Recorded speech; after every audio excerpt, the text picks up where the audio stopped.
नमस्कार. निसर्गराजा हवामान अंदाजामध्ये आपणा सर्वांचं हार्दिक स्वागत आहे. आज 26 सप्टेंबर 2025 आहे.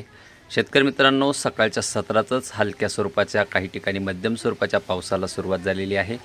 बघा शेतकरी मित्रांनो, ज्या शेतकऱ्यांचे कामं बाकी असेल त्यांनी या हलक्या स्वरूपाच्या पावसातसुद्धा आपल्याला शेतीची कामे करून घ्यायची आहे. कारण की बऱ्याच शेतकऱ्यांच्या अजून मक्का सोंगलेल्या आहे आणि कणस शेतामध्ये पडलेली आहे. त्या शेतकऱ्यांनी आजच्या आज कणस आपल्याला गोळा करून घ्यायचे आहे.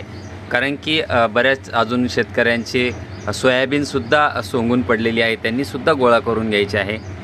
कारण की उद्याकडे 27 तारखेला पुन्हा मुसळधार स्वरूपाच्या पावसाला सुरुवात होणार आहे, याची शेतकऱ्यांनी नोंद घ्यायची आहे.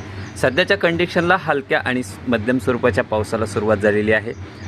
पुढील 24 तास अजून हा हलका आणि मध्यम स्वरूपाचाच पाऊस असणार आहे, याची शेतकऱ्यांनी नोंद घ्यायची आहे.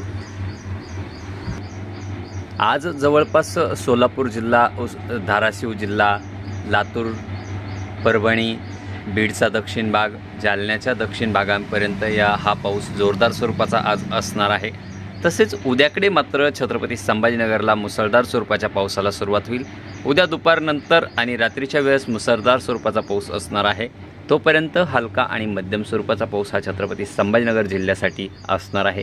उत्तर महाराष्ट्राला सुद्धा मध्यम ते जोरदार स्वरूपाचा पाऊस हा 27 तारखेला मध्यरात्रीपर्यंत येईल. तोपर्यंत हलका आणि मध्यम स्वरूपाचा पाऊस हा उत्तर महाराष्ट्राला असणार आहे. 28 तारखेला पावसाचा जोर उत्तर महाराष्ट्रासाठी वाढणार आहे, याची तिकडच्या शेतकऱ्यांनी नोंद घ्यायची आहे.